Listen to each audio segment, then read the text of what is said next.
Bom, semana passada, na nossa devocional, a gente falou um pouquinho sobre Abraão, né? Sobre o chamado de Deus para Abraão, como que ele não duvidou em atender, sem saber para onde que ele ia, sem saber o destino que Deus tinha para ele confiou, né?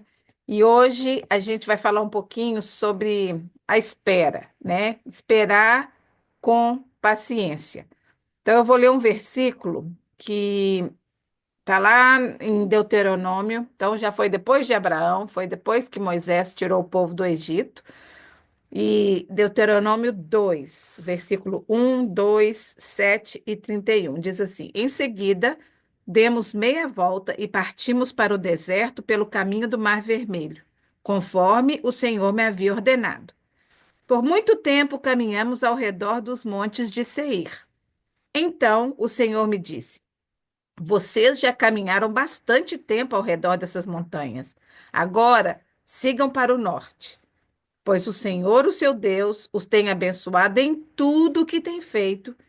Ele cuidou de vocês na jornada por este grande deserto. Nesses 40 anos, o Senhor, o seu Deus, tem estado com vocês e nada lhes tem faltado.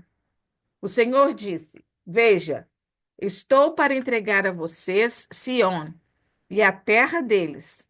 Comecem a ocupação e tomem posse da sua terra. A gente vê na Bíblia vários lugares onde Deus fala: aquietai-vos, né? Espera, aquietai-vos no Senhor, aquietai-vos e sabei que eu sou Deus.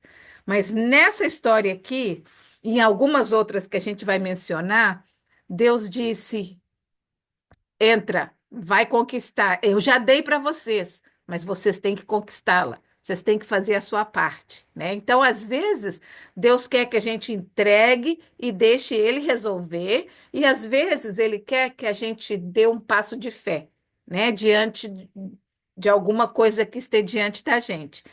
Então, facilmente nos impacientamos ante a demora de Deus, né? Quando a gente pede alguma coisa, a gente fica querendo no nosso tempo, né? E às vezes isso nos faz pensar que Deus é devagar demais, né? Como é que é? Não tá me vendo, esqueceu de mim? Muitas vezes a gente às vezes pensa isso, né? Como se a gente não pudesse esperar uma fruta amadurecer e a gente quisesse colher. Quando eu vejo gente que gosta de comer manga verde, né? Eu falo, gente, mas que coisa mais sem graça, é tão mais gostosa ela madurinha, docinha, né? Mas tem gente que gosta. Então, eu não sou dessas que gosta da manga verde, eu prefiro esperar ela amadurecer.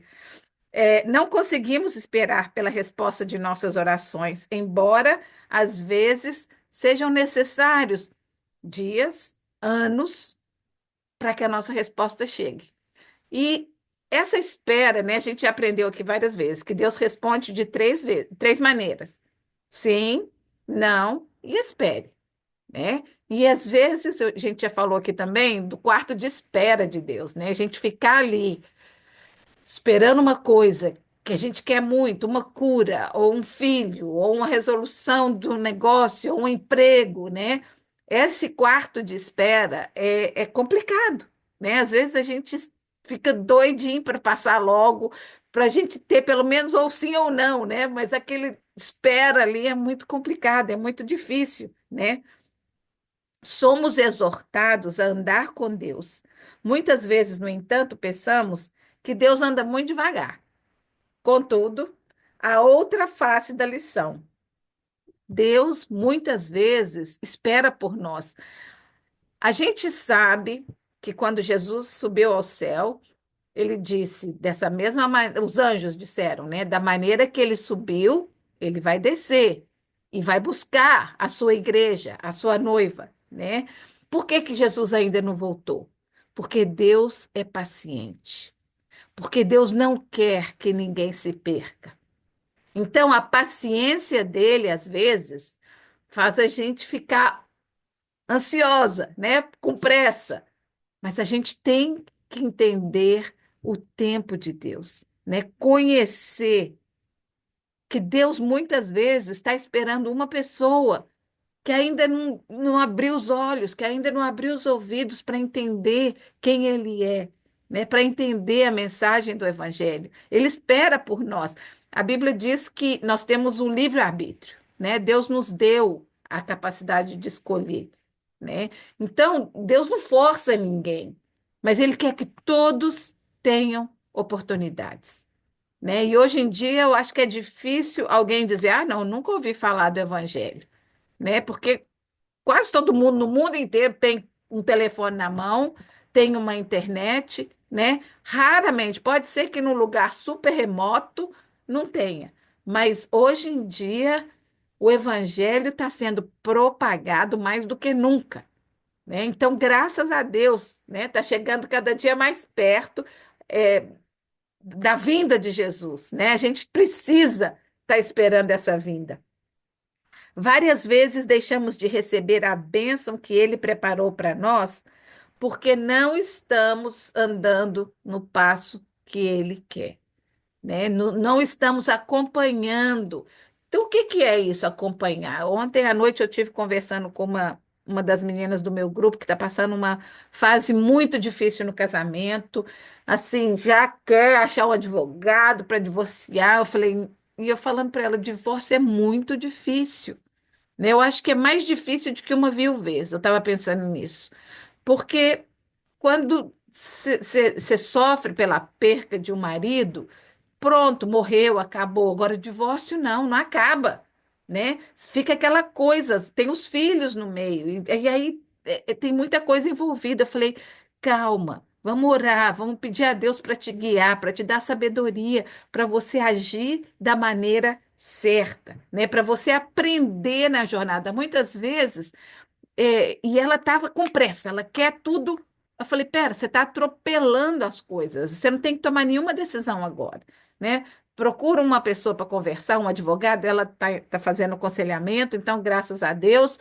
Mas eu falei, não toma decisões ainda, né? Não toma decisões porque calma, você está entrando nesse processo, né? Então Deus vai ensinar para ela, se ela se dispuser a caminhar com Deus nessa jornada. E eu falei para ela, eu falei, olha, está na hora de você exercitar o que a Bíblia diz, sacrifício de louvor, né? É você louvar a Deus, cantar músicas, agradecer a Deus no meio da sua dor, né? No meio da sua tristeza, né? No meio de tudo isso que está acontecendo, da traição do seu marido e de tudo isso que você está sofrendo, né?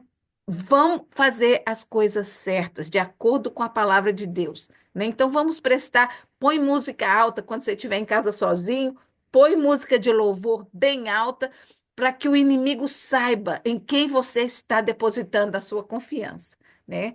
Então, no processo da espera, nós temos grandes lições a aprender, grandes lições. É só a gente querer aprender, né? Não ficar ansioso, não ficar com medo.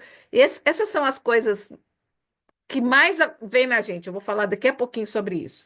Assim como perdemos muitas bênçãos por não esperarmos por Deus, também perdemos outra por esperarmos além do tempo, porque às vezes a bênção não vem porque a gente não aprendeu ainda, né? Então, se a gente fica agarrado no nosso medo, no nossa ansiedade, a gente deixa de aprender alguma coisa.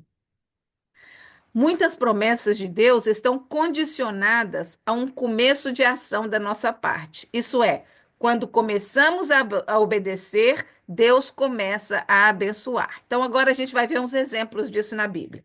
Por exemplo, Abraão. Deus fez promessas a Abraão, muitas dessas que ele nunca viu, né? Que dele sairia uma grande nação. O homem teve um filho que Deus usou para fazer uma grande nação, teve outros com as escravas, mas o filho que Deus queria usar para a bênção de Abraão foi Isaac, né? Então, quando Deus chamou Abraão para sair de Harã, ele teve que deixar o lar, os amigos, o país e sair por veredas totalmente desconhecidas. Deus falou: vou te levar, a gente viu semana passada, vou te levar uma para uma terra que eu vou te mostrar ainda.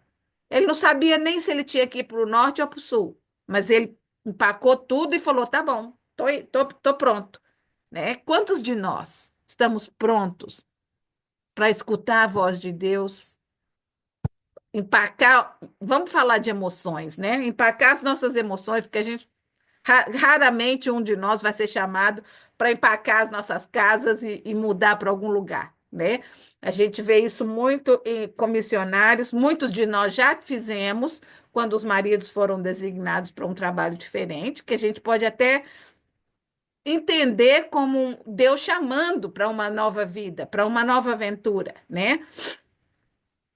Jesus, quando ele curou aqueles 10 leprosos, o que que ele falou? Vai e mostra-te no templo. Mas eles ainda não tinham sido curados. Eles foram curados à medida que eles saíram correndo para ir para o templo, né? Então, se eles tivessem ficado ali esperando a cura chegar, talvez eles não teriam sido curados. Mas eles foram purificados à medida que eles obedeceram à voz de Jesus, de ir e se mostrar aos sacerdotes. Quando os israelitas estavam de saída, perseguidos pelo exército de Faraó, que se encontraram aí com o Mar Vermelho na frente deles, né? O que que Deus fez? Deus disse a Moisés: marche. E o mar se abriu e eles marcharam a pé enxuto. Depois teve uma outra ocasião, quando eles já estavam chegando, 40 anos depois, quando eles já estavam chegando na Terra Prometida, tinha o Rio Jordão e tinha que atravessar e não podia. Aí Deus falou: põe os sacerdotes na frente e falam para eles caminharem. Eles começaram a caminhar no rio, eles molharam os pés, mas eles tiveram que obedecer a Deus, senão o rio não ia se abrir, né? Tem várias teorias, né? Que, não, porque aquela era uma estação de águas baixas, que não estava muito forte. Não importa, a Bíblia fala que o rio se abriu para eles passarem a pé enxuto, à medida que eles foram andando. E aí, outra ordem de Deus é que quando chegassem no meio, cada uma das tribos trouxesse uma pedra para colocar lá um altar no meio do rio. E depois, quando eles terminaram de passar, as águas fecharam de novo. Então, é essa coisa de escutar a voz de Deus e obedecer. Mas como que eu vou saber? Como que eu vou escutar a voz de Deus? Na palavra de Deus. Nós temos a palavra de Deus, né? Muitas vezes, eu fico pensando assim, a gente vai para a igreja, a gente pode crescer espiritualmente lendo a Bíblia sozinho. Hoje em dia, com a internet, tem muito pastor, muito padre falando um monte de mensagens.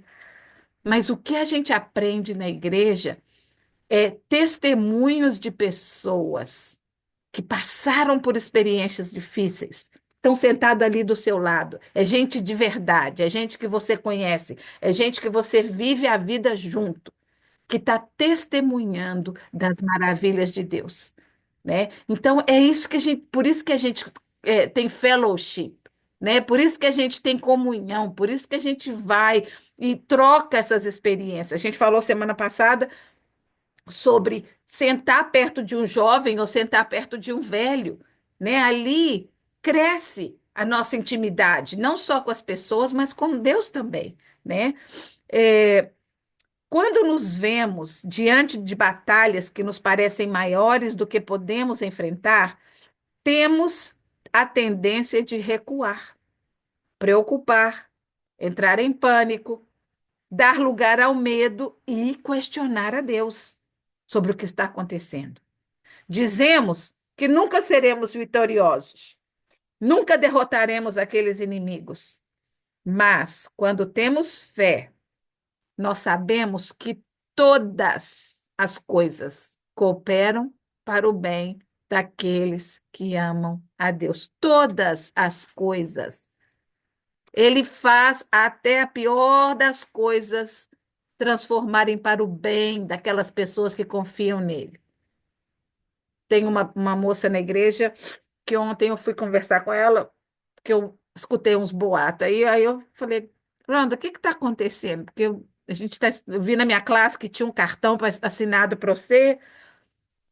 Aí ela me falou que ela foi diagnosticada com câncer de ovário no estágio 3C, nem sei o que que é isso, mas assim, a- ela tá assim, Elcia, eu tô bem, sabe? Eu sei que Deus está no controle, né? Já tive 2 sessões de quimo, vou fazer a terceira semana que vem, tem mais uma, e depois eles vão operar, mas diz ela que tem células, assim, espalhadas em outros lugares. Não tem câncer em outros lugares, mas assim, a tranquilidade, a paz que ela me passou, eu falei, Ronda, Deus já está te usando através desse câncer. Porque as pessoas que te vêm falando dessa maneira, do seu diagnóstico e do processo que você está passando, pronto, já é bênção, sabe? Porque você sabe em quem você confia. Ela falou, Elci, eu sei na mão de quem que minha vida está. Os médicos vão me ajudar de alguma maneira, mas a minha vida está nas mãos do Senhor. E eu não tenho controle disso. Então, eu quero é viver cada dia. Ela falou, inclusive a minha família. As pessoas que não estão muito. Né, a gente tem sempre um na família que está meio longe, que não quer saber de Deus.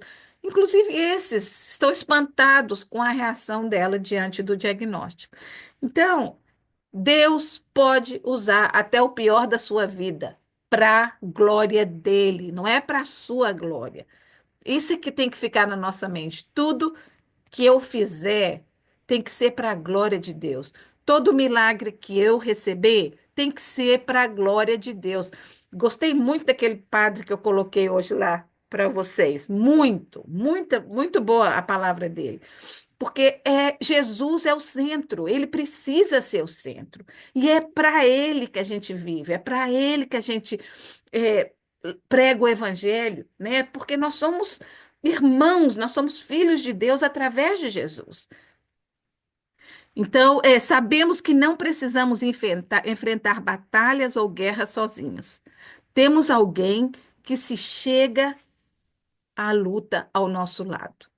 Nunca precisamos sentir. Vamos sentir? Vamos. Mas a gente não precisa. Então, na hora que tiver aquele momento de solidão, que tiver começando a baixar a nuvem, a gente precisa lembrar, virar aquele switch, lembrar de que eu não estou sozinho, né? A Bíblia diz, eu vou ler mais para frente, mas tem um versículo que fala: de maneira alguma te deixarei, nunca jamais te abandonarei. E é nesse Deus que nós confiamos, esse Deus que nunca vai nos abandonar. Algumas vezes a ordem é aquietai-vos. Outras vezes é avancem, tome posse da bênção. Vai atrás. Corre atrás da bênção que eu tenho que está te esperando, né? Deus está esperando para derramar ricas bênçãos sobre nós. Avancemos, confiantes e tomemos o que é nosso. Esse capítulo que eu li diz: eu tenho começado a dar-te. Agora você vai e começa a possuir, né? Deus tem infinitas bênçãos e livramentos para nós, mas às vezes no processo, a- aqui eu diria mais do que às vezes, mas sempre no processo, Ele quer nos ensinar sobre a nossa fé, sobre o seu caráter e a sua pessoa, né? A mensagem foi de hoje. Acho que hoje eu escutei 2 mensagens da Isabela, mas uma que ela fala que era que para o peixe, para entender o homem tão grande que está do lado de fora, porque o peixe tem medo, né? O homem vai ter que se transformar num peixe, entrar num aquário para o peixe poder se identificar, né? E foi isso que Deus fez, né? Deus desceu, se fez homem, se fez pequeno para se identificar conosco, né? O que nos dá paz no meio das batalhas e dificuldades da vida é saber, primeiro, que eu não tenho controle da situação. Por mais que eu queira controlar tudo e todos, eu não tenho controle da situação. Segundo, saber quem tem o poder de resolver e de lutar com as minhas batalhas, para me ajudar a correr atrás e para quem eu vou correr quando eu precisar. E em terceiro lugar, depositar tudo nas suas mãos e confiar que Ele é soberano sobre todas as coisas e tem o poder de vencer qualquer batalha. Não algumas batalhas, todas. Ele tem o poder de vencer. E eu vou terminar com o versículo lá de 2 Coríntios, que diz assim: Por isso, não desanimamos. Embora exteriormente nos desgastemos, interiormente estamos sendo renovados dia após dia. Pois os nossos sofrimentos leves e momentâneos produzem para nós uma glória eterna, que pesa mais do que todos eles, mais do que todos os problemas que a gente esteja passando. Ele produz na gente uma glória para a eternidade. Assim que fixamos os olhos não naquilo que se vê. A gente não faz muito tempo que a gente estudou isso. Não naquilo que se vê, mas no que não se vê. Pois o que se vê, tudo que a gente passa aqui é transitório, mas o que não se vê é eterno. Que Deus abençoe a cada uma de vocês essa semana. Que a gente possa saber em quem estamos depositando a nossa confiança. Deus abençoe.